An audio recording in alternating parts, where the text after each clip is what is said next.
5 years of my blood, sweat, and dreams went into building that barn, only for the HOA to tear it down in 5 brutal minutes because it clashed with their polished resort fantasy. My cattle stood shivering in the mud, bawling in confusion, while the HOA president flashed a smug grin, acting like she'd just purged the world of some backwoods eyesore. But let me tell you something. When you plant your shiny new kingdom on someone else's roots, don't be shocked when the dirt fights back. I'm Hank Redford, and for 8 years, I've called this 10-acre patch in Texas Hill Country home. I bought it at a county auction, nothing but scruffy land, a few gnarled oaks, and a sagging fence. It was raw, but I saw a future in it. Every weekend, I poured myself into clearing brush, laying a foundation, and raising Lucky Cattle Ranch from the ground up. That barn was the heart of it all, a sturdy haven for 30 head of cattle I'd raised from wobbly calves. Every board, every nail was a piece of me hammered in under-blazing summer suns and freezing winter dawns. New neighbors, wealthy retirees, and tech hotshots craving Texas charm, minus the actual Texas. They wanted postcard sunsets and rolling hills. But God forbid they catch a whiff of livestock or hear a rooster's wake-up call. Which city of the United States are you watching from? On our channel, Association President Meredith Callaway made it her personal mission to transform our little corner of Austin into some kind of palm. Sure, everyone knew it. This particular Monday started like any other. I was up at 5:30, feeding the cattle, checking water levels, and planning my day. The morning was crisp and clear, with that perfect Texas autumn weather that makes you grateful to be alive. I was thinking about expanding the south pasture when I heard the rumble of heavy machinery at first. I figured someone was doing construction on one of the fancy houses. Then I realized the sound was getting closer to close. I walked around the corner of my house and stopped dead in my tracks. A massive excavator was parked next to my barn, its yellow arm already swinging toward the wooden structure I'd built with such pride. Hey, what the hell are you doing?" I shouted. Running toward the machine, the operator, a burly guy in a hard hat, killed the engine and climbed down. He pulled out a crumpled piece of paper and handed it to me without making eye contact. "Sorry, buddy," he said. "Got orders to clear this structure. County says it's a hazard." I looked at the paper, official letterhead legal jargon, and at the bottom, Meredith Callaway's signature as the complainant. The demolition order was dated 3 weeks ago. 3 weeks. And nobody had bothered to tell me my barn was about to become a pile of splinters before I could process what was happening. My monthly feed bill, her blonde hair, perfectly styled, despite the early hour. "Good morning, Hank," she said, with that fake smile rich people use when they're about to ruin your day. "I hope you understand this is nothing personal. We're simply working to improve the aesthetic value of our community. Your structure has been flagged as inconsistent with our resort atmosphere." I felt my jaw clench as I watched $30.00 of lumber and labor reduced to legal terminology. "Resort atmosphere," I managed to say. "Lady, this is farmland. It's been farmland for 50 years. Her smile never wavered. "Not anymore." That's when the real demolition began. I stood there, helpless, as the excavator's arm swung in wide arcs, crushing 5 years of work in 5 minutes. The sound was sickening, splintering wood, groaning metal, and the panic lowing of my cattle as their shelter disintegrated. Before their eyes, 30 head of prime Texas Beef suddenly had nowhere to go, crowding together in the small paddock behind the ruins. Some of my older cows looked genuinely distressed, and excavator operator worked with mechanical efficiency, reducing my barn to a neat pile of debris that would fit in 3 dump truck loads.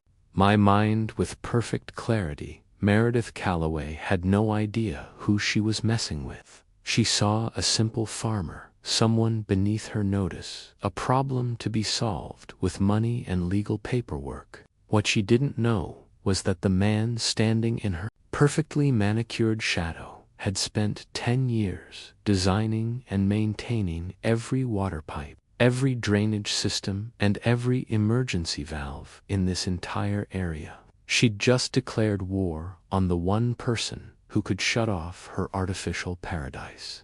With the turn of a wrench, the immediate aftermath of losing my barn was worse than I'd imagined. 30 cattle crammed into a space designed for maybe 10 created chaos that rippled through everything I'd built. Within 48 hours, 5 of my weaker animals had died from stress and overcrowding. I'd raised some of these cows from calves, knew their individual personalities, their quirks and habits. Cattle at emergency prices, just to thin the herd enough that the survivors could breathe. They smelled desperation. Offered me cents on the dollar for prime beef that would have brought premium prices under normal circumstances, but Meredith wasn't satisfied with just destroying my livelihood. She wanted to salt the earth behind her. Within a week of the demolition, rumors started spreading through the HOA community that I was deliberately contaminating their precious resort lake with cattle runoff. Mind you, my property was uphill from their artificial paradise, and basic gravity would make such contamination. To address what she termed the environmental threat posed by unprofessional livestock management practices in our vicinity. Rather than rural Texas, I wasn't invited, of course, but word travels fast in small communities, according to my friend Clyde Banner, who does plumbing work for half these people. Meredith stood up in front of 200 homeowners and painted me as some kind of tourist. He claimed my cattle were polluting their groundwater, that my substandard facilities were attracting vermin, and that, with a unanimous vote to prohibit me from accessing the community well system that had served the area for decades. Losing access to the community well was like getting kicked in the teeth while I was already down. My own well was shallow and couldn't handle the demands of 30 cattle, especially during dry spells.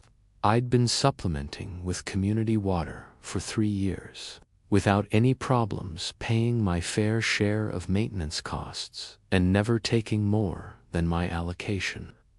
Now I was driving 50 me a round trip every other day, hauling water and a borrowed tank truck that burned through my savings faster than gasoline burns through paper.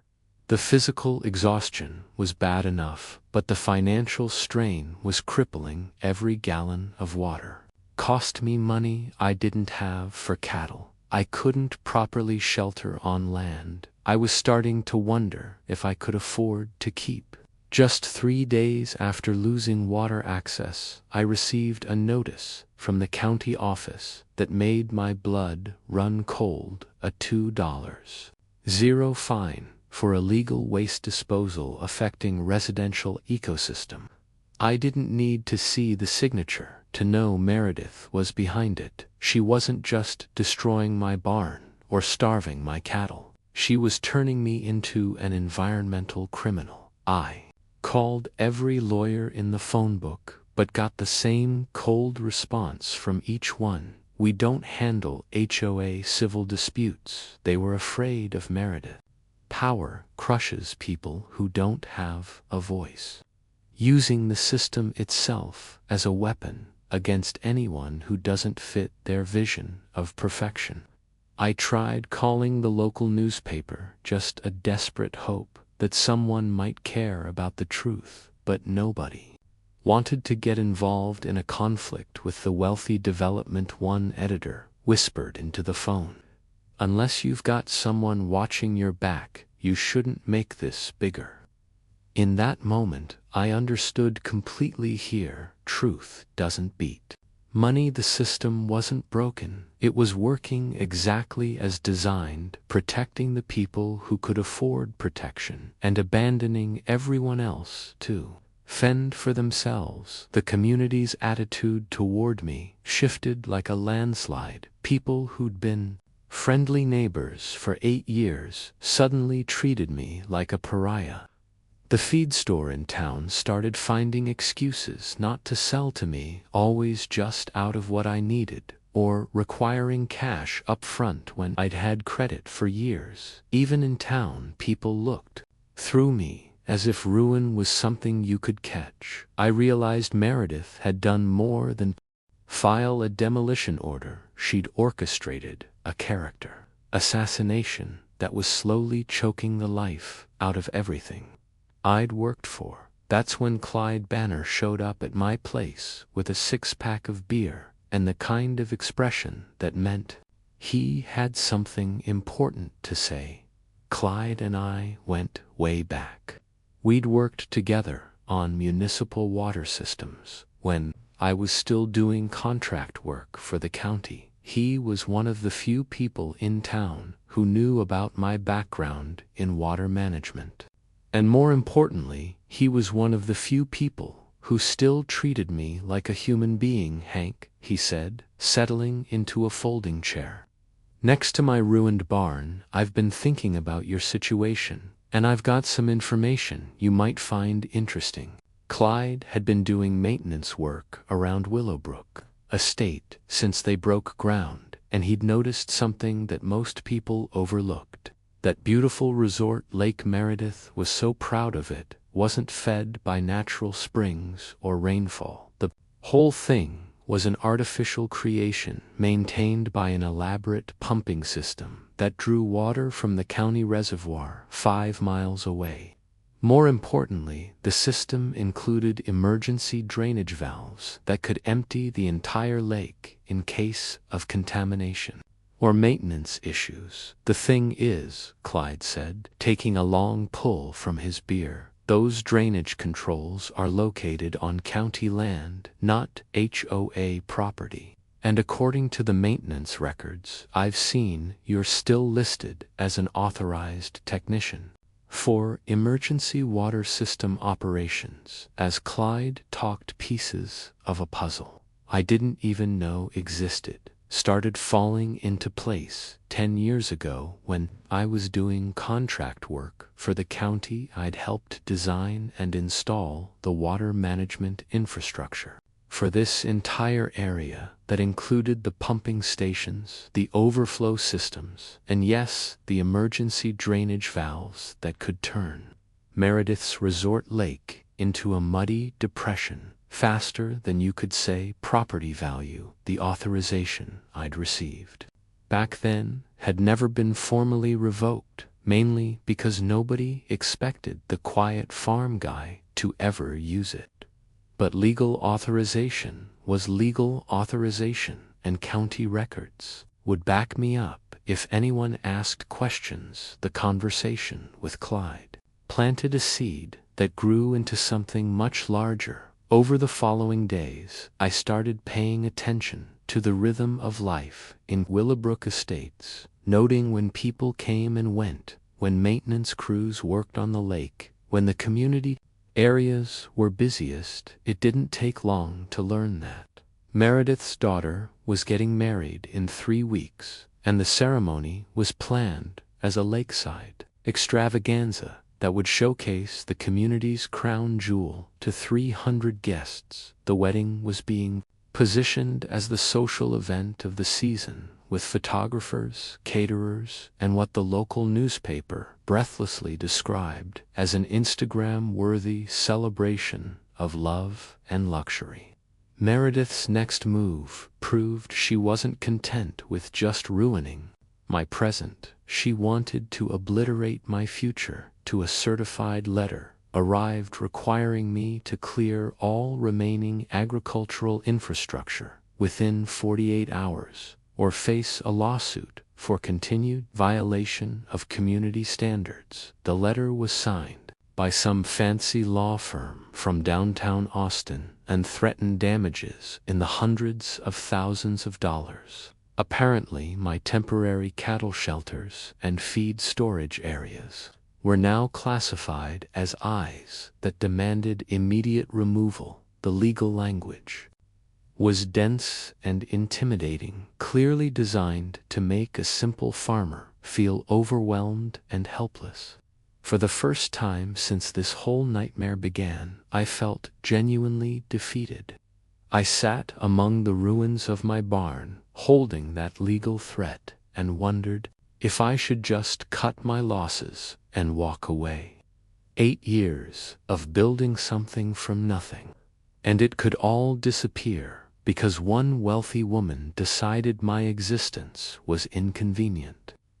I thought about my cattle, about the life I'd carved out of scrub, land, and determination, about the satisfaction of honest work and simple living. Then I thought about Meredith's smug smile as the excavator destroyed my barn, and something hardened inside me like concrete setting in the sun that evening. Clyde and I took a walk that would change everything. We followed the old maintenance road that wound through the county land bordering Willowbrook Estates, ostensibly checking on some water pressure issues. Clyde had been asked to investigate. The real purpose was reconnaissance, mapping out the infrastructure that kept Meredith's artificial paradise functioning.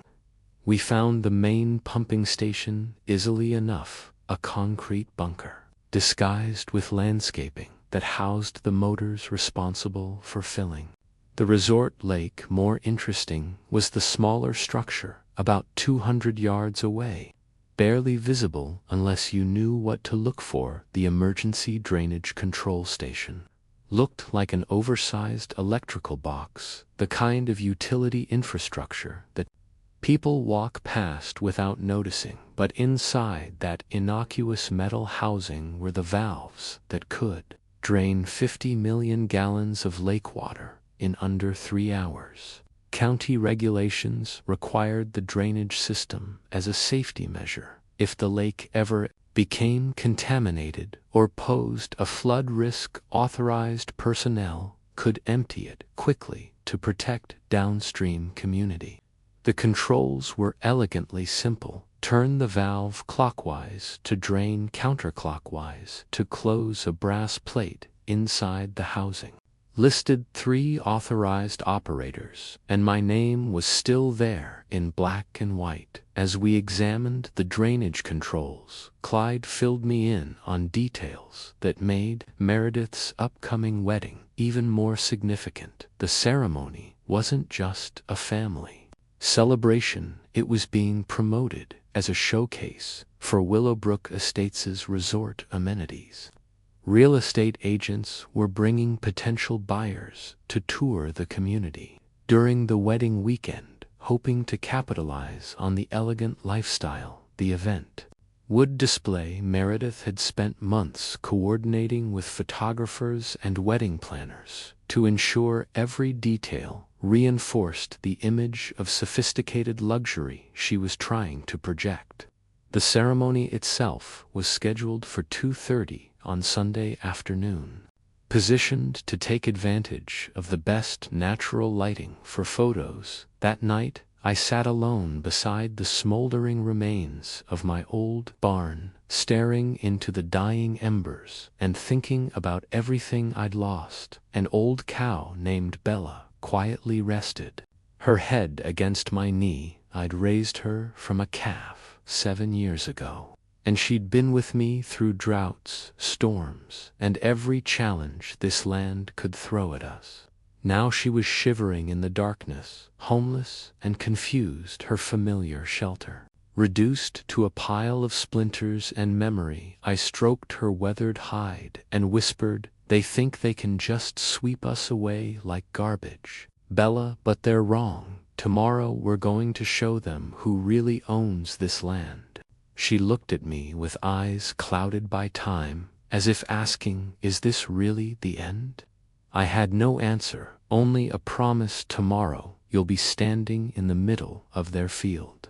The wedding timeline became crucial intelligence as I started formulating what Clyde jokingly called Operation Drain the Swamp. The bride would make her entrance at exactly 2:30, walking down an aisle positioned to showcase the lake's sparkling beauty. Cocktail hour would follow immediately after the ceremony, with guests mingling on the lakeside terrace, while photographers captured candid moments of celebration against the water backdrop. The reception dinner was planned for 5 o'clock, featuring a 5-course menu that cost more per plate than I spent on groceries in a month. If someone were to open the drainage valve at, say, 2:45, the lake would be noticeably lower by cocktail hour and completely empty by dinner time. I spent the next week quietly preparing for what I was starting to think of as my graduation ceremony from the University of Hard Knocks. The legal threat hanging over my head gave me 48 hours to clear my property, but I used that time to document everything, photographing my cattle, recording the conditions they were living in, and creating a timeline of events that led to this point. I also researched the county regulations governing emergency water system operations, making sure I understood exactly what I was authorized to do and under what circumstances. Knowledge is power, and I intended to wield that power with surgical precision. The night before Meredith's wedding, I walked my property one last time, looking at the temporary shelters and makeshift arrangements that had kept my cattle alive since the barn demolition. Some of the animals were still showing signs of stress, and I knew the cramped conditions couldn't continue much longer without serious health consequences. As I stood there in the darkness, listening to the distant sound of wedding preparations echoing across the water, I made my peace with what was about to happen. Meredith wanted to turn our little corner of Texas into her personal resort playground, erasing any trace of the agricultural heritage that had sustained this land for generations. Tomorrow I was going to show her that some things can't be erased so easily. The irony wasn't lost on me that the same water system expertise that had once helped build this community's infrastructure was about to become the instrument of its humbling. Meredith had dismissed me as just another ignorant farmer, someone whose opinion didn't matter and whose livelihood could be discarded without consequence. She forgot the cardinal rule of small towns: never underestimate the quiet guy who knows where all the pipes are buried. Morrow's wedding was going to be memorable in ways she never anticipated. The morning of the wedding dawned crisp and clear, with the kind of brilliant blue sky that wedding photographers dream about. From my kitchen window, I could see crews setting up white tents and flower arrangements around Meredith's prize lake, transforming the area into something that belonged in a luxury magazine. Catering trucks were arriving hourly, unloading enough food and champagne to feed a small army. Everything was proceeding exactly as planned for what local media were calling the wedding of the decade. Meredith had succeeded in creating her perfect resort fantasy, at least for now. I spent the early morning hours making final preparations of my own. The emergency drainage valve required a specific type of wrench to operate, and I'd located the tool in my old county maintenance kit. The valve housing key was still on my ring from my contractor days, though. I doubted anyone at the county remembered authorizing my access all those years ago. I loaded everything into my truck, along with a thermos of coffee and a folding chair, if I was going to watch Meredith's empire literally drain away.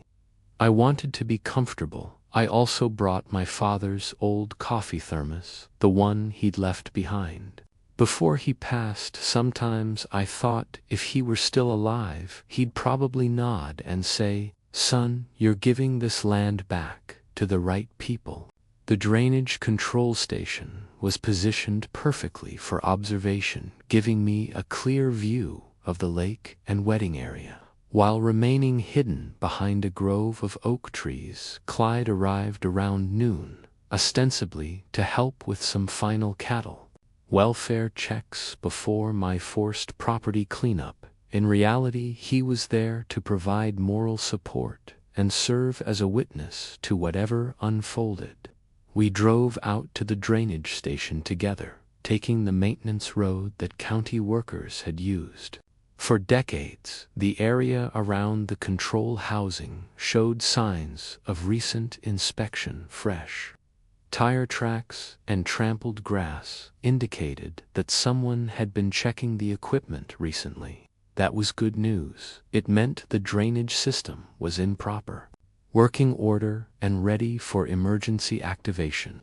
The valve housing opened with my authorized key, revealing the simple but elegant control mechanism inside a single large valve wheel connected to pipes that could empty the entire lake system in approximately 2.5 hours. County regulations required the drainage capability as protection against contamination or structural failure. But the system had never been used for an actual emergency. Today would be its first real test, though the emergency was more philosophical than environmental sometimes. You have to drain the swamp to see what's really underneath all that artificial beauty. While we waited for the wedding to begin, Clyde and I discussed the finer points of water pressure, dynamics, and drainage flow rates. The lake held roughly 50 million gallons fed by pumps that could refill it completely in about 6 hours under normal circumstances. However, the drainage system was designed to handle emergency situations where speed mattered more than conservation. With the main valve opened, fully outflow would exceed inflow by a factor of 4 to 1, meaning the lake level would drop steadily and visibly throughout the afternoon. By our calculations, guests would notice something was wrong around 3:15, and the lake would be essentially empty by 5:30 at 1 o'clock. Wedding guests started arriving, and numbers that impressed even me. Luxury cars jammed every street proof of Meredith's crowd. The guest list clearly represented Austin's social and financial elite, people for whom a $500 wedding gift was pocket change, and a weekend in the Hamptons was routine. These were Meredith's people, the audience she'd been performing for since moving to our little corner of Texas. They were about to get a show they'd never forget, though not the one they expected. Meredith herself appeared around 1:30, directing last minute arrangements with the focused intensity of a military commander. She wore a flowing dress in soft blue that her dress likely outpriced my whole truck, and her hair was styled in elegant waves that would photograph beautifully against the lake backdrop. Everything about her appearance screamed success and sophistication, the image of a woman who transcended her humble origins through careful planning and advantageous marriage. She moved through the wedding preparations like royalty, inspecting her domain, adjusting flower arrangements, and repositioning chairs with the confidence of someone accustomed to getting exactly what she wanted. The bride arrived at 2:15 in a white limousine that probably required special permits to drive on county roads. Even from my distant observation point, I could see that. Meredith's daughter was absolutely stunning. In her wedding dress, a vision of young love and expensive taste that would grace the society pages for weeks to come. The photographers were already working overtime, capturing every moment of preparation for what would presumably become a coffee table book of wedding memories. Everything was perfect, elegant, and completely artificial, exactly the kind of manufactured beauty that Meredith had spent months orchestrating. At 2:25, with guests seated and cameras ready, I placed my hand on the emergency drainage valve and allowed myself one moment of reflection.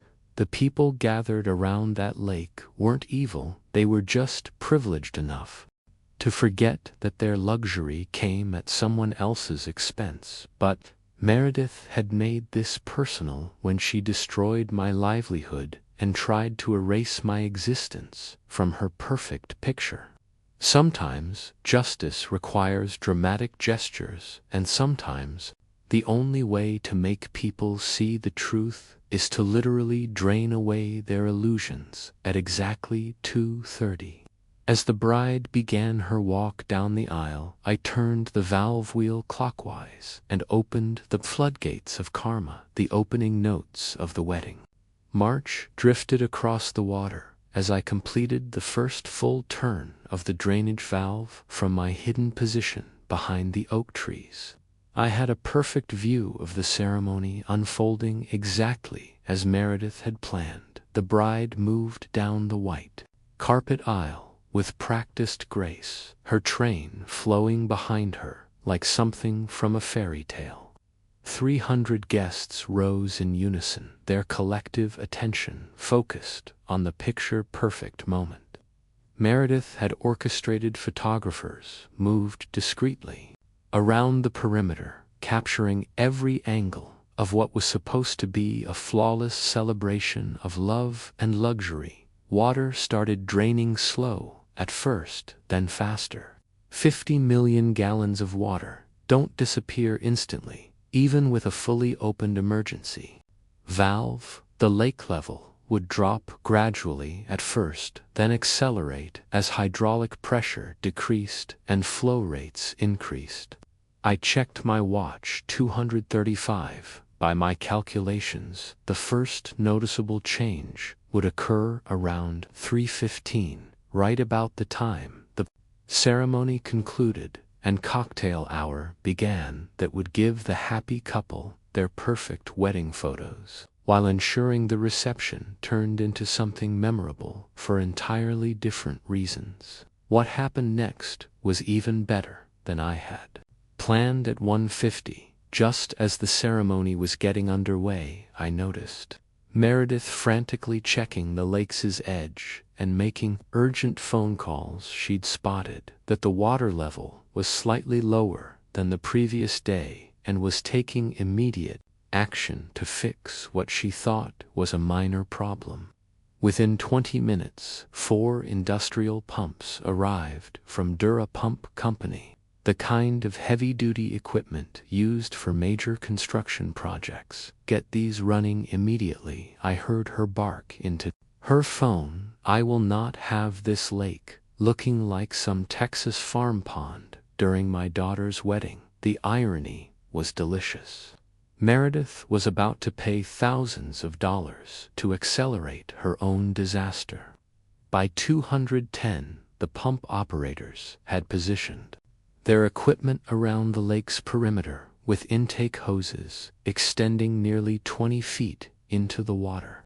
The pumps were designed to create water circulation and maintain crystal clarity for the wedding photos, but they were also creating a powerful suction that would work hand in hand with my drainage valve. Clyde caught my eye and winked knowingly. "We don't need to wait for the valve to do all the work," he whispered. "Let's give them some extra speed." I nodded, watching Meredith's expensive pumps roar to life, completely unaware that they were now working for me instead of against me. "Those are some pricey pumps she's got there," I murmured to Clyde. "But now they're doing my job for me at 2:45. The bride and groom exchanged vows in voices that carried clearly across the still water. Their words were beautiful and sincere, full of promises about forever and always that made me almost regret what was happening almost then. I remembered the sound of my barn collapsing under the excavators.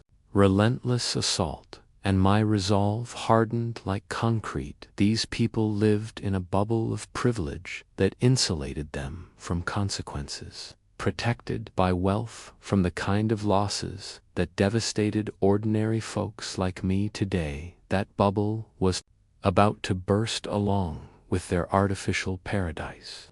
The ceremony concluded, and a shower of flower petals that caught the afternoon breeze beautifully. Guests began moving toward the lakeside terrace for cocktails, chattering excitedly about the beautiful ceremony in the gorgeous setting.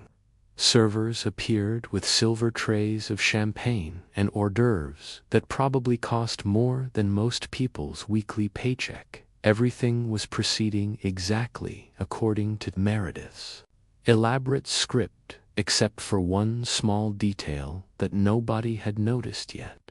The lake was already 6 in lower than it had been an hour earlier at 3:20.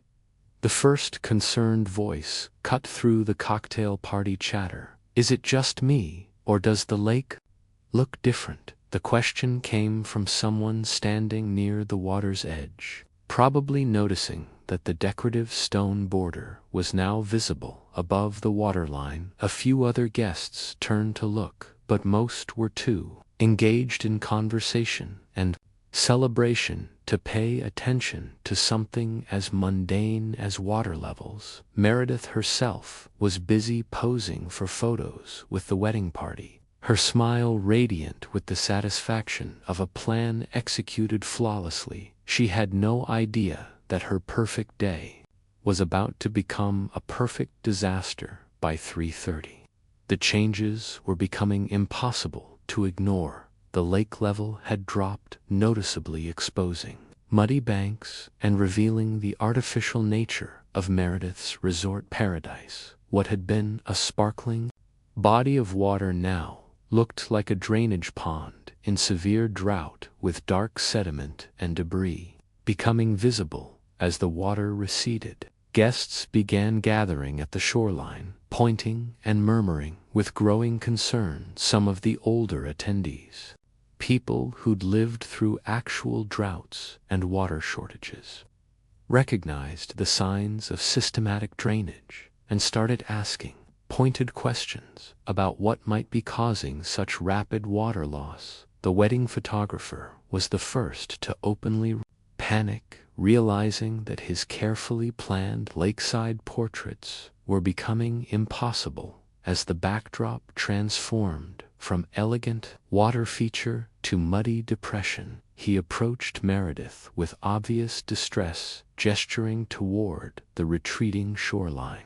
and explaining that the romantic sunset photos they'd discussed would now feature more mud than water. Meredith's perfect composure began showing its first cracks as she struggled to understand how her meticulously planned day could be derailed by something as basic as water management. At 3:45, with the lake level dropping visibly by the minute, Meredith finally grasped the full scope of what was happening. Her resort paradise was literally draining away in front of 300 witnesses, transforming her daughter's dream wedding into what would soon become a social media nightmare. The elegant lakeside cocktail reception was now taking place beside what looked like a construction site, complete with exposed pipes, muddy banks, and the increasingly obvious smell of stagnant water and Lacobbe sediment. Guests began taking photos with their phones, but not the kind of photos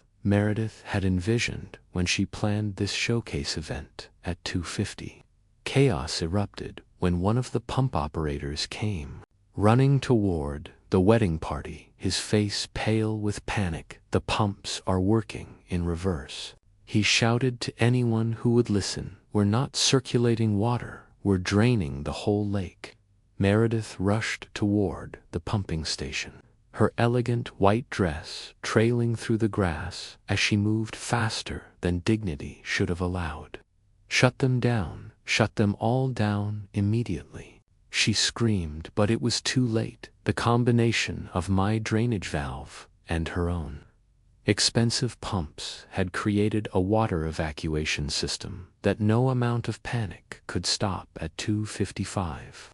I decided it was time to make my presence known. I walked calmly from my observation point, tipping my wide-brimmed hat to the wedding guests as I approached the chaos around the dying lake.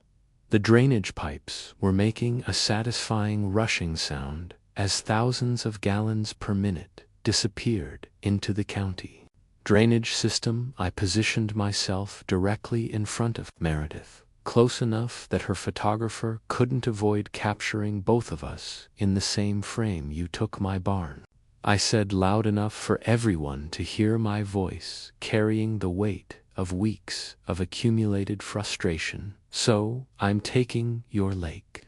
Marida's face transformed from confusion to pure rage as she finally understood what was happening. "You'll pay for this," she shrieked, but I just smiled and gestured toward one of the guests who was live streaming the entire disaster on social media. "Let's call it environmental justice," I replied calmly. "I lost my memories, you lost your scenery. Sounds pretty fair to me." By 4 o'clock, the transformation was complete and undeniable. Meredith's pristine resort lake had become a muddy crater populated by confused fish and carpeted with the kind of debris that accumulates in artificial water features: beer cans, lost jewelry, and unidentifiable objects that had been safely hidden beneath 50 million gallons of carefully maintained water. The elegant stone pathways that had bordered the lake now led to nothing but muck and disappointment. Guests stood in shocked clusters, some laughing nervously at the surreal turn of events, others demanding explanations that nobody could provide. The bride, still in her pristine white dress, stood at the edge of what had been water an hour earlier and began to cry. Not delicate tears that could be dabbed away with lace handkerchiefs, but the kind of heartbroken sobbing that comes from watching your perfect day dissolve into chaos beyond anyone's control. Her new husband tried to comfort her while simultaneously trying to understand how a lake could simply disappear during their wedding reception. The wedding party gathered around them like a human shield, but there was no protecting anyone from the reality that this celebration had become a catastrophe. Meredith's response was exactly what I'd expected from someone accustomed to controlling every detail of her environment. She began issuing orders like a general commanding troops in retreat, demanding that someone find the source of the drainage and fix it immediately. When the catering staff admitted they had no expertise in water management, she started making phone calls to county officials, private contractors, and anyone else who might be able to reverse the disaster unfolding in her backyard. Her voice carried across the now empty lakebed, growing more shrill and desperate with each unanswered call. That's when I decided it was time for my entrance. I walked slowly from the oak grove where I'd been observing, taking the maintenance road that led directly to the former shoreline. Every step felt like vindication for the weeks of humiliation and financial devastation Meredith had inflicted on me. As I approached a crowd of bewildered wedding guests, conversations gradually stopped and attention focused on the man in work boots and blue jeans who seemed remarkably calm amid the chaos. Meredith spotted me immediately, her face transitioning from confusion to fury in the span of a heartbeat. "You," she screamed, pointing at me with a manicured finger that shook with rage. "This is your doing, isn't it? You did this to my daughter's wedding." The accusation hung in the air like smoke from a gunshot, and 300 pairs of eyes turned to examine the scruffy farmer who had apparently crashed their elegant party. I let the moment stretch out, enjoying the complete attention of an audience that had dismissed my existence. Until 30 seconds earlier, when I finally spoke, my voice was calm and conversational. "The tone you might use to discuss the weather with a neighbor, ma'am," I said, addressing Meredith with exaggerated politeness. "I'm just performing routine maintenance on the county water management system. Emergency drainage procedures as authorized by my certification from 10 years ago when I helped design this entire infrastructure." I pulled the official documentation from my pocket, the same papers that proved my right to operate equipment most people didn't even know existed. You see, sometimes artificial systems need to be drained for inspection, and maintenance county regulations require it for public safety. The explanation hit Meredith like a physical blow. Her perfect wedding, her social triumph, her demonstration of superior taste and wealth, all of it had been destroyed by county regulations, and a farmer she'd tried to erase from existence. The irony was so perfect, it almost seemed scripted. She'd used official paperwork and legal intimidation to demolish my barn and threaten my livelihood, and now official paperwork was destroying her day in return. The difference was that my authorization was legitimate, while her complaints about my farm had been based on nothing but personal preference and social prejudice. "This is illegal," she shrieked, though her voice lacked conviction. "You can't just drain an entire lake. I'll have you arrested." But even as she spoke, I could see the doubt creeping into her expression. She was smart enough to realize that if I was willing to take such dramatic action in front of hundreds of witnesses, I probably had legal grounds to stand on. The emergency drainage documentation was official county paperwork, complete with seals and signatures that couldn't be dismissed as easily as a farmer's complaints about demolished barns. Clyde chose that moment to emerge from behind the maintenance shed, wearing his official county contractor uniform and carrying a clipboard that made him look every inch the government inspector. "Emergency drainage is now complete," he announced to the crowd with bureaucratic formality. "Lakebed inspection will require approximately 24 hours before refilling can begin. We apologize for any inconvenience, but public safety regulations require strict compliance with maintenance schedules." His performance was flawless, transforming what looked like sabotage into routine government procedure that nobody could reasonably oppose, the aftermath of what local news would eventually call the Great Wedding Drain unfolded like a slow-motion avalanche that buried Meredith's reputation under a mountain of social media mockery. 300 wedding guests left Willowbrook Estates that evening with smartphone videos and eyewitness accounts of the most spectacular wedding disaster in recent Texas history. Within hours, hashtags were trending, and the story was spreading across the internet faster than wildfire and drought season. Meredith had wanted her daughter's wedding to be memorable, and widely discussed. She got her wish, just not in the way she'd imagined. The legal consequences arrived as quickly as the social media storm. County investigators appeared Monday morning to examine my emergency drainage authorization and determine whether proper procedures had been followed. They found everything in perfect order. My certification was current. The drainage was performed according to regulations, and the lake had indeed been due for its scheduled maintenance inspection. More importantly, their investigation revealed that Willowbrook Estates had been operating their artificial lake without proper environmental permits for over 2 years. Meredith's paradise wasn't just artificial, it was illegal. The environmental violations triggered a cascade of regulatory problems that transformed Meredith from HOA president to community pariah faster than her lake had drained. The county imposed immediate fines totaling $100 and ordered the lake to remain empty until proper permits could be obtained and environmental impact studies completed. The Texas Environmental Quality Commission opened its own investigation into unpermitted water diversions and habitat destruction.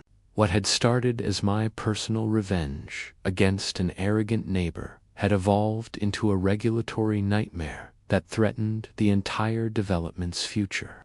Willowbrook Estates homeowners quickly realized that their property values were sinking faster than the lake level had dropped. Real estate agents began canceling showings, and potential buyers disappeared like morning mist. The community that had been marketed as an exclusive resort destination was now famous for environmental violations and permit problems. Angry residents demanded Meredith's immediate resignation as HOA president, and several threatened lawsuits for the property value losses her illegal lake had caused the woman who demolished my barn to protect their property values had single-handedly destroyed them. Instead, the financial pressure broke Meredith faster than I'd expected. Within 6 weeks, she'd resigned from the HOA and put her house on the market at a price 20% below what she'd paid for it. The stress of constant legal battles, community ostracism, and her daughter's ongoing resentment about the ruined wedding had taken a visible toll on her perfectly maintained appearance.